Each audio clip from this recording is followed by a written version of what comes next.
Assalamualaikum warahmatullahi wabarakatuh.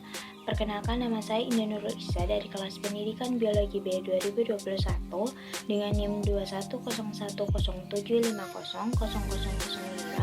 Pada video kali ini saya akan menjelaskan mengenai media pembelajaran, utamanya pada media visual dan media audiovisual.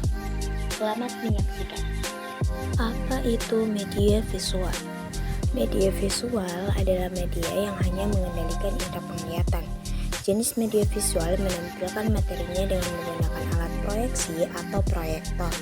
Media visual juga berfungsi untuk menarik perhatian, memperjelas sajian ide, menggambarkan fakta yang mungkin dapat mudah untuk dicerna dan diingat jika disajikan dalam bentuk visual.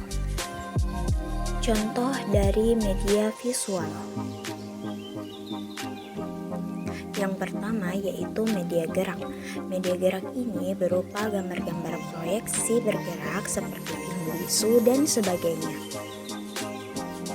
Kedua, media visual diam. Contohnya yaitu flashcard, peta, grafik, bagan, kemudian poster, dan masih banyak lagi. Selanjutnya yaitu apa itu media audiovisual.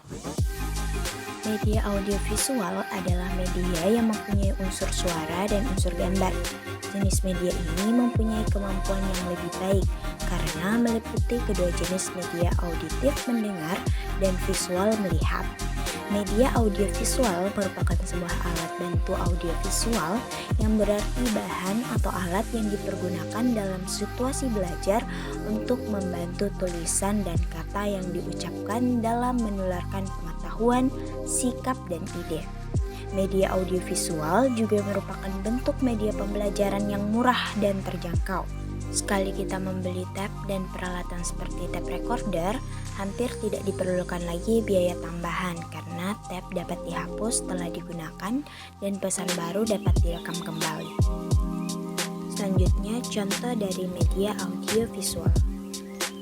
Yang pertama yaitu media audiovisual diam, berupa TV diam, film rangkai bersuara, halaman bersuara, buku bersuara. Yang kedua yaitu media audiovisual gerak, berupa film TV, film bersuara, gambar bersuara, dan lain-lain. Berikut adalah contoh video audiovisual. Jadi, setelah masuk, senyawa yang diubah adalah glukosa. Hasil dari tahap ini berupa 2 NADH, 2 asam pirufat, dan 2 ATP. Masuk ke tahap yang kedua, yaitu adalah dekarboksilasi oksidatif. Pada tahap ini terjadi di matriks mitokondria. Selanjutnya kita masuk di perbedaan buku cetak dan modul. Buku cetak dikenal pula dengan sebutan buku ajar, buku materi, buku paket, atau bukuan panduan belajar. Bentuknya bisa berupa buku teks, cetak, maupun buku teks elektronik atau e-book. Buku cetak merupakan bagian penting dalam proses pembelajaran. Setiap dosen atau guru membutuhkan buku cetak untuk membantu proses mengajar. Tujuan dari buku ajar tidak lain membantu komunikasi antara pengajar dan peserta didik sesuai kurikulum yang berlaku.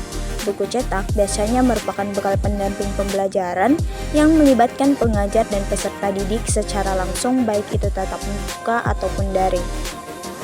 Bentuk buku ajar seperti buku biasa yang isinya menjadi acuan berkualitas, dan biasanya pada pendidikan formal buku ajar diterbitkan oleh Kementerian Pendidikan atau Dinas Pendidikan setempat. Sedangkan pada buku ajar lembaga pendidikan non formal, buku ajar ditulis oleh pakar di bidangnya masing-masing. Buku ajar ditulis untuk tujuan instruksional tertentu. Buku ajar dilengkapi dengan sarana pengajaran, sedangkan modul adalah satu kesatuan bahan pembelajaran yang dapat dipelajari oleh peserta didik secara mandiri. Di dalamnya terdapat komponen dan petunjuk yang jelas sehingga peserta didik dapat mengikuti secara runut tanpa campur tangan pengajar. Berbicara tentang modul, bagaimana sih ciri-ciri modul yang baik? Mari kita simak. Ciri-ciri modul yang baik yaitu yang pertama didahului oleh pernyataan sasaran belajar.